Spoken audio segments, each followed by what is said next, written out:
미국의 16대 대통령을 지내셨던 아브라함 링컨 이 대통령이 젊었을 때 이야기입니다.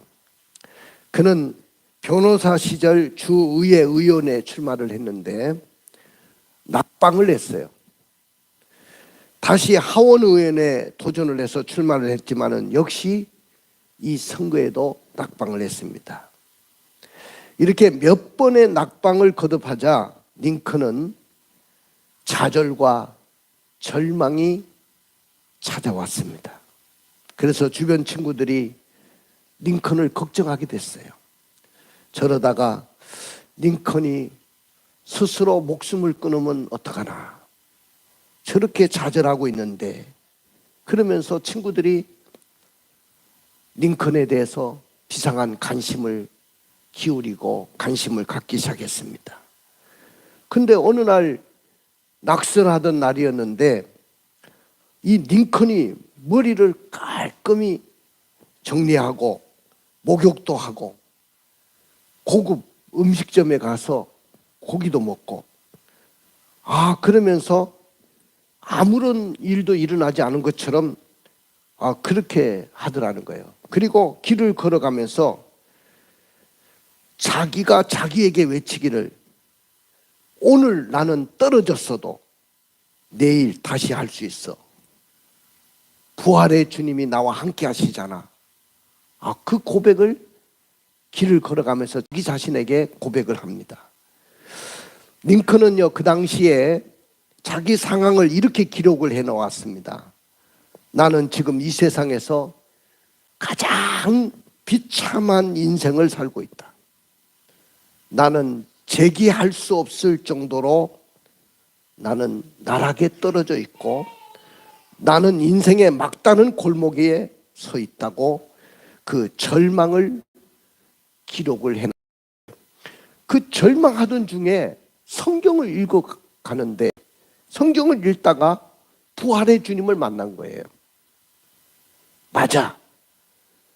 나는 성경을 읽고 그 속에서 죽음에서 부활하신 예수님을 만났다. 그러면서 고백을 했습니다. 그리고 부활하신 예수님이 함께 하신 것을 믿고 그때부터 용기를 가졌다는 거예요. 그래서 링컨은 공화당에 입당을 하고 열심히 뛰어가지고 공화당 대통령 후보가 되고 대통령에 당선되는 그 일대기를 기록하고 있습니다. 사랑하는 성도 여러분, 부활이 없다고 한다면 예수님의 부활도 없을 거예요.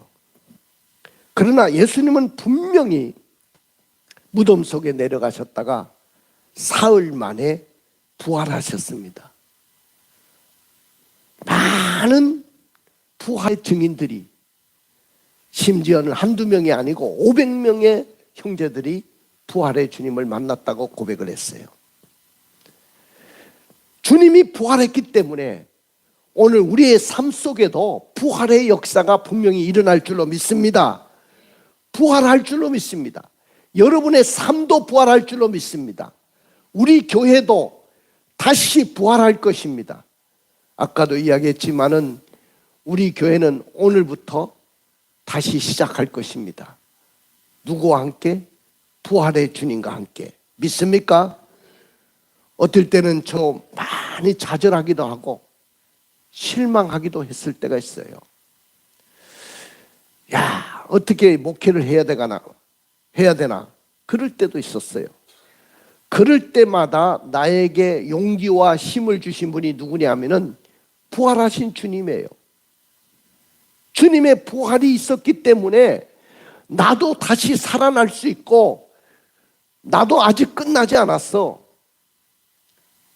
우리는 다시 일어날 거야. 이런 마음이 내 가슴 속에서 솟아나기 시작했습니다. 부활은요, 경험하는 겁니다.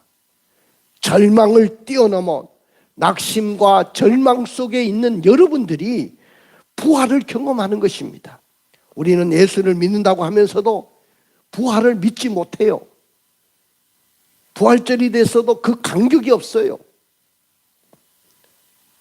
여러분들 오늘 다시 한번 이 부활의 주님을 가슴속에 모시고 가시기를 주님의 이름으로 축원을 드립니다.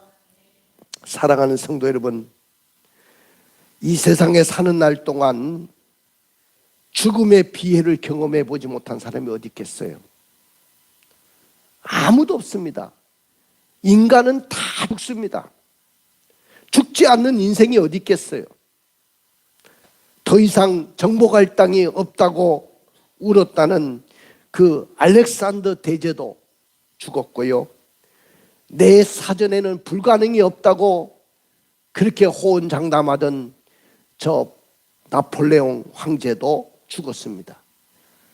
죽지 않고 살기 위해서 불로초를 구했던 저 중국의 진시 황제도 무덤을 남기고 죽었습니다. 이 세상에 죽지 않는 인생이 어디 있습니까? 언젠가는 우리도 다 헤어져야 될 것입니다. 함께 살을 맞대고 살아가는 이 부부도 누군가가 먼저 이 세상을 떠나야만 할 것입니다. 어떤 경우에는 부모님보다 사랑하는 자녀가 먼저 이 세상을 떠나는 경우도 있어요. 왜냐하면 죽는 것은 순서가 없기 때문에 그렇습니다. 고린도전서 15장은요 부활이라는 주제를 다루고 있어요. 그래서 부활장이라고 이야기합니다. 여러분들 이 불교에서는 윤회를 주장하죠. 윤회설을 주장하는데 윤회라는 것은 돌고 돈다는 거예요. 그래서 전생과 이생을 왔다 갔다 하면서 어떤 사람이 사람으로 살다가 죽으면 개나 돼지나 소나 말로도 태어날 수 있다는 거예요. 그렇게 환생할 수 있고 또 사람으로도 환생할 수 있다. 이것이 바로 윤회설이거든요. 그러나 기독교의 부활은 예수님이 부활하셨기 때문에 우리는 다시 살아나 영원히 똑같은 모습으로 동질성을 가진 똑같은 모습, 이 모습을 갖고 다시 부활의 몸으로 살아날 줄로 믿습니다. 그러므로 윤회와 부활은 근본적으로 다른 거예요. 사랑하는 성도 여러분, 여러분이 부활이 있다고 믿습니까? 죽은 자가 살아난다고 믿으십니까? 살아난다면 어떤 모습으로 살아날까요? 이것이 오늘 우리에게 주는 큰 의문이기도 합니다. 여러분들 고린도 교회 성도들 가운데는 유대인들도 있었고 헬라인들도 많이 있었어요. 그러다 보니까 그들이 그리스도인이 되기 전에 가지고 있었던 그 자신의 생각을 벗어버리지 못했습니다. 특별히 유대인들 가운데는 사두개인이라는 사람들은, 사두개파 사람들은 부활을 믿지를 않았어요. 부활이 없다고 생각했습니다. 부활이 없다고 생각하니까 뭐 영도 없고 귀신도 없다고 그렇게 생각을 했습니다. 그래서 사도 바울은 이 고린도 교회 가운데 성도들이 부활의 진리에 굳게 서서 살아가기를 원하셨던 것이죠. 그래서 사도 바울이 예수 그리스도가 죽은 자 가운데서 살아나신 것은 역사적인 팩트다. 이건 사실이다. 이걸 강조하고 있어요. 주님의 부활은 어떤 상상이 아니고 신화가 아니고 허구가 아니고 소설 속에 나오는 이야기가 아니고 500명이 넘는 많은 사람들이 주님의 부활을 목격했고 특별히 예수님의 그 12 제자들이 있는 자리에서 수도 없이 나타나셔가지고 하나님의 나라를 가리켰다는 거예요. 그것이 그 제자들이 기록한 성경에 다 기록이 돼 있어요. 그리고 나중에는 만삭되지도 못해서 난 자와 같은 사도 바울에게도 나타났다고 바울이 고백을 했어요. 고린도전서 15장 3절 4절을 읽어볼까요? 내가 받은 것을 먼저 너희에게 전하였노니 이는 성경대로 그리스도께서 우리 죄를 위하여 죽으시고 장사 지낸 바 되셨다가 성경대로 사흘 만에 다시 살아나사. 오늘 바울이 뭐라고 하고 있습니까? 내가 받은 것을 먼저 너에게 전하는데 성경대로 그리스도께서 우리 죄를 위해서 죽으셨다가 장사 지낸 바 되었다가 성경대로 사흘 만에 살아나셨다. 성경의 예언대로, 성경의 말씀대로 주님은 다시 살아나셨다는 거예요. 그리고 이 말을 너희들이 믿고 굳게 지키고 헛되이 믿지 말면 구원을 얻을 것이다. 그러면서 이렇게 말씀했습니다. 결론적으로 고린도서 15장 58절 읽어볼까요? 그러므로 내 사랑하는 형제들아 견실하며 흔들리지 말고 항상 주의 일에 더욱 힘쓰는 자들이 되라. 이는 너희 수고가 주 안에서 헛되지 않은 줄 알미라. 그렇습니다. 형제들아, 주님의 부활은 너무 확실하기 때문에 견실하고 흔들리지도 말고 항상 주의 일에 힘쓰는 자가 되고 너희들이 수고하는 것은 결코 헛되지 않은 줄 내가 안다. 할렐루야. 여러분들, 주님의 부활이 아니라고 한다면, 부활이 없었다면 우리가 이렇게 애를 쓰면서 예수를 믿을 필요가 없어요. 우리가 애를 쓰면서 교회에 나와서 교회를 위해서 수고하고 주를 위해서 수고할 이유가 없는 것입니다. 왜? 자유롭게 살지. 왜 예수 안에서 우리가 이렇게 주를 위해서 열심히 삽니까? 주님의 부활을 믿기 때문에 그래요. 왜 예수님이 죽은 지 사흘 만에 사망 권세 이기시고 무덤을 박차시고 살아나셨을까요? 오늘 이 시대의 목회자들이나 많은 사역자들이나 성도들은 왜 부활을 믿어야 될까요? 그래서 오늘 저의 설교 제목은요, 한번 따라해 봅시다. 예수님의 부활은 나의 부활. 믿습니까? 다시 한번. 예수님의 부활은 나의 부활. 예수님의 부활은 나의 부활인 줄로 믿습니다. 이걸 믿어야 되는데 많은 성도들이 예수님이 사흘 만에 다시 살아나셨대. 오늘은 부활절이래. 그거 아니에요. 예수님이 부활하신 그 부활은 나의 부활이 된다는 거예요. 나에게도 부활의 역사가 일어날 줄로 믿습니다. 그러나 만약에 예수님이 부활하지 않았다면 어떻게 될까요? 기독교의 기초가 뿌리째 뽑히고 말 거예요. 만약에 예수님이 부활하지 않았다면 기독교의 기초가 다 뿌리째 뽑혀버리는 거예요. 기독교가 존재할 이유가 없는 거예요. 오늘부터 기독교는 없어져야 될 종교가 되는 거예요. 예수님이 부활하지 않았다면 기독교는 더 이상 존재할 수가 없는 겁니다. 기독교는 부활이 없었다면 더 이상 백성들을, 이 하나님의 백성들, 교인들을 현혹하지 말고 없어져야 될 종교가 되는 거죠. 우리 고린도전서 15장 14절 15절을 읽어볼까요? 그리스도께서 만일 다시 살아나지 못하셨으면 우리가 전파하는 것도 헛것이요 또 너희 믿음도 헛것이며 또 우리가 하나님의 거짓 증인으로 발견되리니 우리가 하나님이 그리스도를 다시 살리셨다고 증언하였음이라. 만일 죽은 자가 다시 살아나는 일이 없으면 하나님이 그리스도를 다시 살리지 아니하셨으리라. 여러분들, 예수님이 부활하지 않았다면 우리가 전파하는 것, 열심히 전도하는 것, 이것도 다 헛것이에요. 또 여러분들의 믿음도 헛것이고요.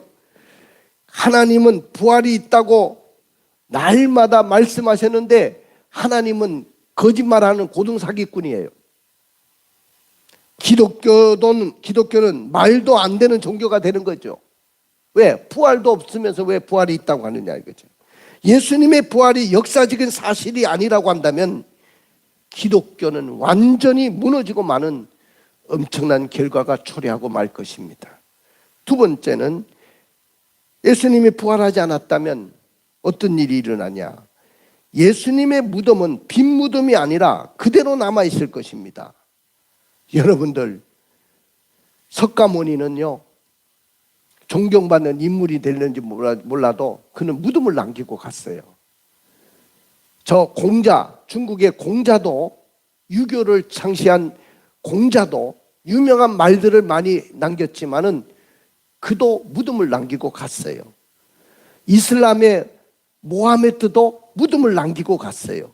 중국의 징시 황제도 무덤을 남기고 갔어요. 우리나라의 위대한 왕들들, 저는 왕릉에 많이 가봤거든요. 여러분들 한번 우리 이시 조선의 그 왕조, 그 왕들의 능을 한번 가보십시오. 서울 근교에 너무 많으니까. 가보면 다 무덤을 남기고 간 거예요. 한때는 대단한 사람들이었고 권력을 휘둘렀던 사람들인데, 저 세종대왕도 그렇고 세조대왕도 그렇고 많은 유명한 왕들이 다 무덤을 남기고 갔더라고요. 근데 예수님의 무덤은 빈 무덤이었어요. 거기에 무덤이 없어요. 왜? 부활했기 때문에 그렇습니다. 그 다음에 예수님이 부활하지 않았다면 우리는 망한 사람이에요. 망한 사람. 여러분들은 다 망한 사람이에요. 예수 믿어도 소용없는 사람들이에요. 자, 읽어봐요. 16절부터 19절을 읽어볼까요? 만일 죽은 자가 다시 살아나는 일이 없으면 그리스도도 다시 살아나는 일이 없었을 터이요. 그리스도께서 다시 살아나신 일이 없으면 너희의 믿음도 헛되고 너희가 여전히 죄 가운데 있을 것이요. 또한 그리스도 안에서 잠자는 자도 망하였으리니 만일 그리스도 안에서 우리가 바라는 것이 다만 이 세상의 삶뿐이면 모든 사람 가운데 우리가 더욱 불쌍한 자이리라. 예수님의 부활이 없다면 우리의 믿음도 헛것이고 우리는 여전히 죄 가운데 있을 것이고, 그리스도 안에서 잠자는 자들, 예수 믿다가 죽으신 분들, 무덤 속에 내려가신 여러분의 어머니 아버지 다 망한 사람들이에요. 만일 그리스도 안에서 우리가 바라는 것이 다만 이 세상뿐이라고 한다면 모든 사람들 가운데 우리가 정말 불쌍한 사람이에요. 예수 믿는다는 것 때문에 많은 것을 우리는 포기한 사람들이에요. 저는 21살 때부터 목회자 길을 걸었기 때문에 나는 이 부활의 주님이 없었다면 나만큼 불쌍한 사람이 없어요. 나는 예수를 위해서 모든 것을 다 올인한 사람이거든요. 예수 때문에 산 사람이고, 예수가 없다면 내 인생에는 아무것도 없는 거예요. 내가 주님의 부활이 없었다면 나같이 불쌍한 사람이 어디 있겠어요.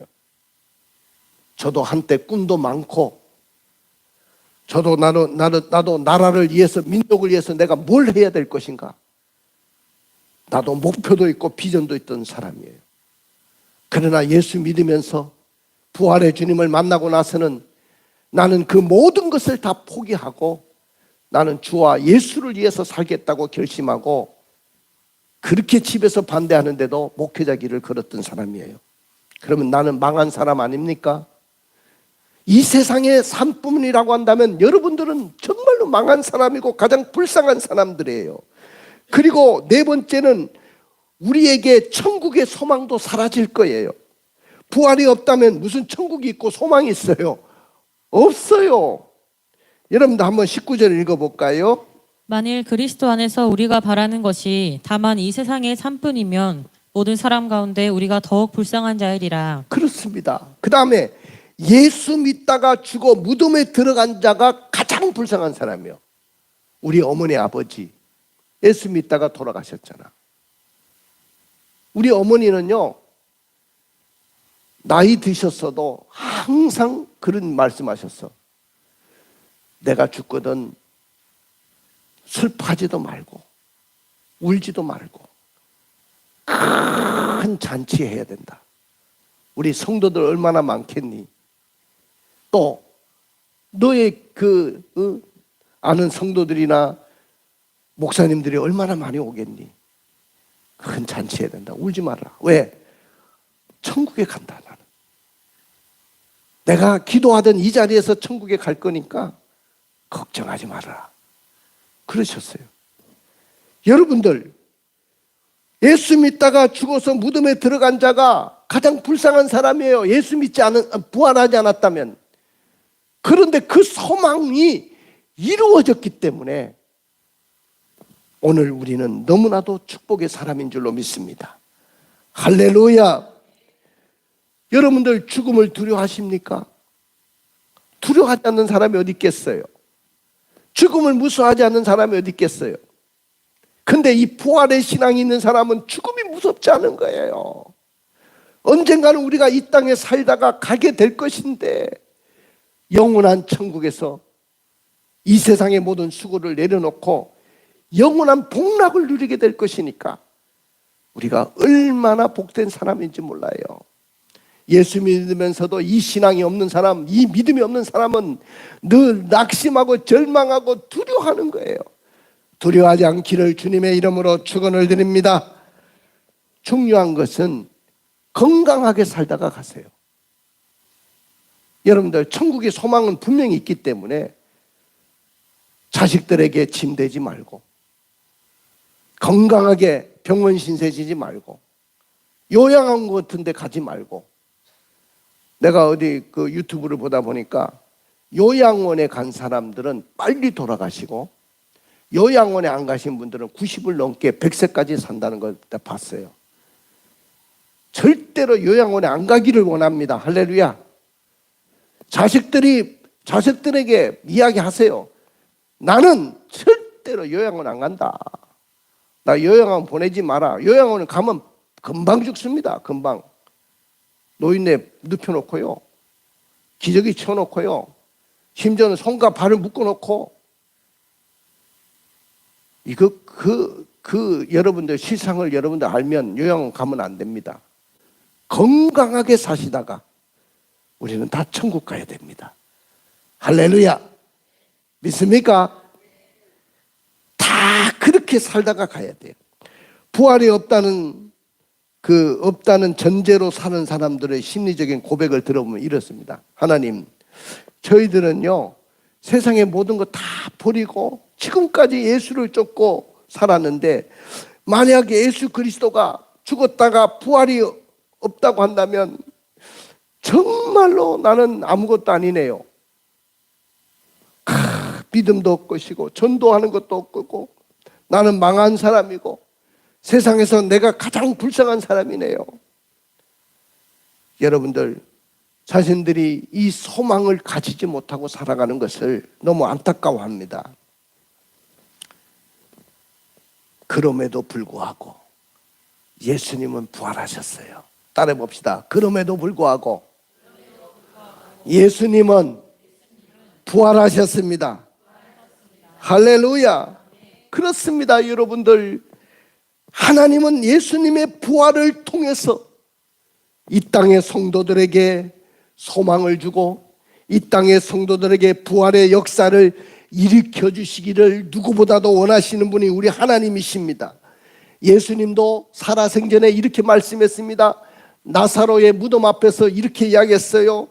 나는 부활이요 생명이니 나를 믿는 자는 죽어도 살겠고 무릇 살아서 나를 믿는 자는 영원히 죽지 아니하리라. 이것을 네가 믿느냐? 오라비가 죽었다고 낙심하고 절망하고 눈물을 펑펑 쏟는 마르다와 마리아 앞에서 나는 부활이고 생명이라고 분명히 말씀하셨어요. 나는 부활이고 생명이니 나를 믿는 자는 죽어도 살 것이다. 무릇 살아서 나를 믿는 자는 영원히 죽지 아니하리라. 이것을 믿느냐? 할렐루야.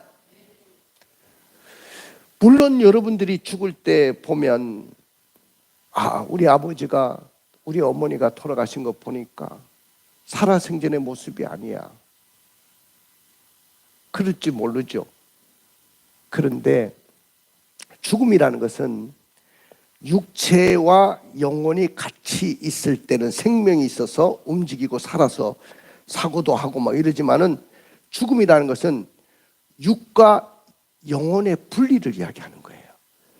육에 같이 살던 영혼이 이렇게 분리되는 거예요. 육은 흙에서 왔기 때문에 흙으로 돌아갑니다. 근데 영혼은 하나님께로부터 왔기 때문에 이건 절대로 죽지 않는 거예요. 믿으십니까? 그러다가 무덤 속에 있다가 내가 나중에 이야기할 것이지만은 부활의 역사가 어떻게 일어나는지를 그 영혼은 살아서 저 천국에 가서 영원한 복락을 누리고 있는 거예요. 자, 그런 상황 속에서 어떻게 마지막 때 우리에게 부활의 역사가 일어나는지를 제가 말씀을 드릴 것입니다. 그러면 죽음을 이기신 예수님의 부활은 나와 무슨 상관이 있느냐는 거예요. 2000년 전에 주님이 부활하셨다고 성경에서 말씀하고 목사님도 그렇게 설교하시는데 그 예수님의 부활은 오늘 2000년 후에 살고 있는 나에게 무슨 상관이 있느냐? 아마 이거 연구하면 박사학위 취득할 수 있어요.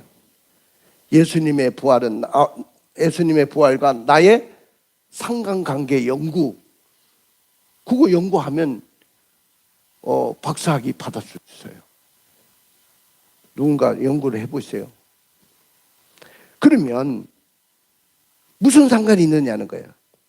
이 상관이 있어요. 예수님의 부활은 나의 부활이라는 거예요. 따라해 봅시다. 예수님의 부활은 나의 부활입니다. 예수님의 부활은 나의 부활이 되었다는 거예요. 이게 중요한 거예요. 예수님의 부활이 나와 무슨 상관이 있냐? 예수님의 부활은 나의 부활이 되었다는 겁니다.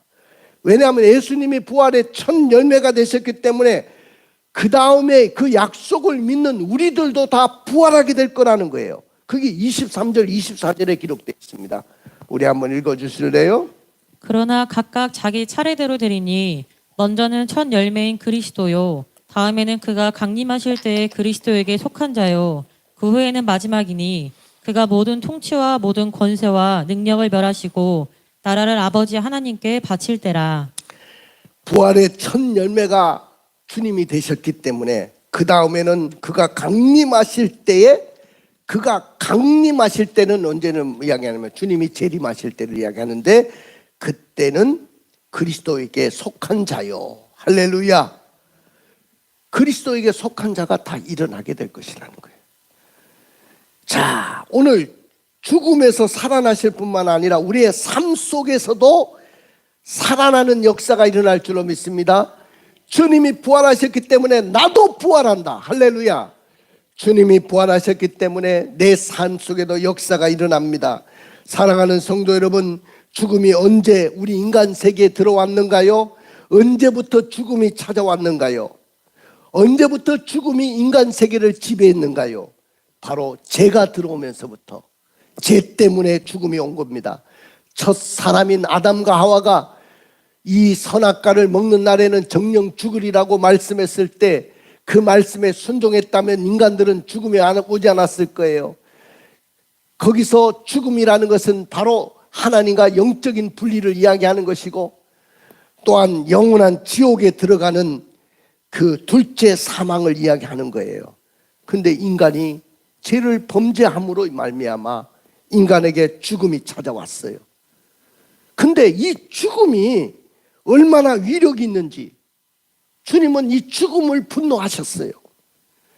나사로의 그 가정에 3남매가 살고 있는데 오라비인 나사로가 죽었을 때 얼마나 주님이 분노하셨는지 몰라요. 죽음 때문에 한 가정이 풍비박산이 나기도 하고 죽음 때문에 평화로웠던 가정이 깨어지기도 하고 죽음 때문에 기둥과 같은 아버지를 잃고 죽음 때문에 어머니를 잃고 죽음 때문에 사랑하는 사람과 헤어져야 삽니다. 죽음처럼 슬픈 것이 어디 있겠어요? 죽음처럼 두려운 것이 어디 있겠습니까? 죽음을 이길 수만 있다면 좋은데 그것이 먼저 가는 사람이 있지만은 나중도 다 가잖아요. 그러니까 죽음은 이처럼 슬픔과 상실감을 우리에게 준다는 거죠. 그런데 예수님의 부활이 나의 부활이 되는 그 순간부터 우리는 죽음을 이길 뿐만 아니라 나의 삶 속에도 살아나는 역사가 일어날 줄로 믿습니다. 그 다음에 예수님의 부활은 무슨 상관이 있느냐? 나와 무슨 상관이 있느냐? 예수님 따라해 봅시다. 예수님의 부활은 나에게 생명의 역사를 일으킵니다. 예수님의 부활은 나에게 생명의 역사를 일으켜요. 주님의 부활이 내게 임하는 그 순간부터 나에게 무슨 역사가 일어나느냐? 생명의 역사가 일어나요. 성적도 떨어졌다가 올라가기 시작해요. 주님의 부활을 만나면 여러분들, 주님의 부활이 여러분들에게 임하는 그 순간부터 나의 가정이 불행했는데 그 불행이 떠나가기 시작하는 거예요. 주님의 부활이 내게 임하는 그 순간부터 질병과 고통의 삶 속에서 다시 치료되는 역사가 일어날 줄로 믿습니다. 내 삶이 절망과 좌절 속에 살았는데 주님의 부활이 임함으로 내게 다시 생기가 일어나고 내가 살아가야 될 소망을 갖게 됐다는 거예요. 내 인생 끝났어. 나는 막다른 골목 속에 있어. 나는 죽는 것밖에 없어. 사람이 왜 자살하느냐? 모든 출구가 다 막혔다고 생각하기 때문에, 내 인생이 끝났다고 좌절하기 때문에 마지막은 죽으면 그 모든 것을 잊을 수 있을까? 절대로 죽으면 있는 것이 아니고 그때부터 죽음의 사자가 와가지고 그 영혼 끌고 지옥에 가는 거예요. 죽음으로 끝나면 안 돼요. 부활의 주님이 여러분들에게 임하게 되면 이 절망도 이길 수 있어요. 살아야지 왜 죽습니까? 여러분들 이 세상에 살아갈 이유가 분명해지는 거예요. 할렐루야. 그 다음에 예수님의 부활은 나와 무슨 상관이 있냐? 따라해 봅시다. 예수님의 부활은 나에게 절망을 뛰어넘어 부활을 경험케 합니다.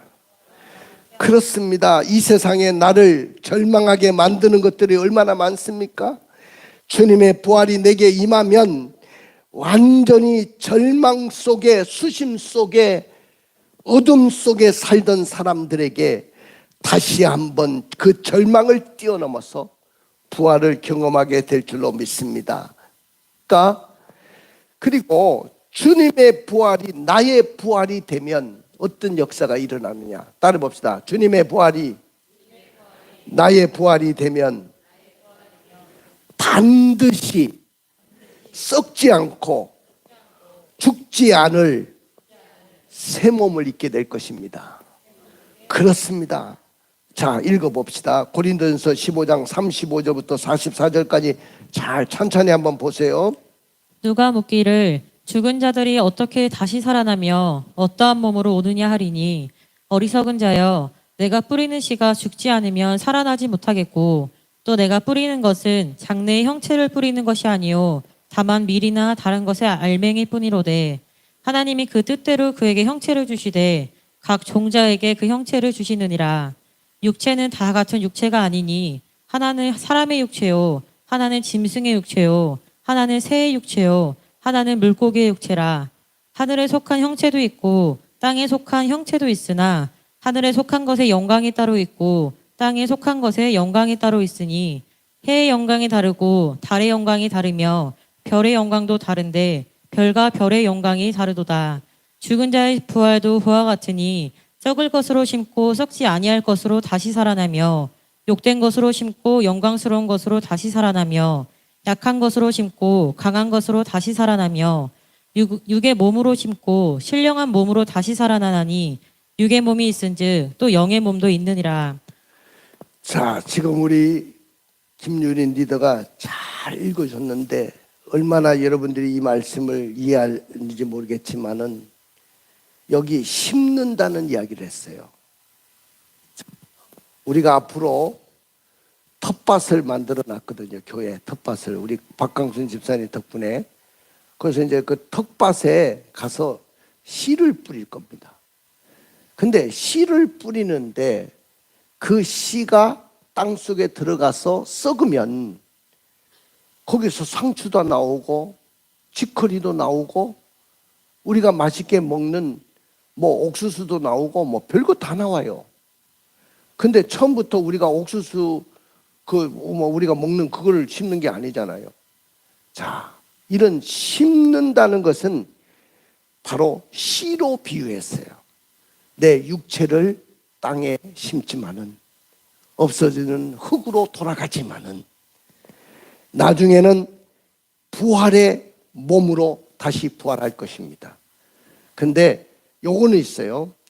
부활하게 되면 여러분들 부활체는 신령한 부활체가 되는데 주님 앞에 가서 받을 상급은 다 달라요.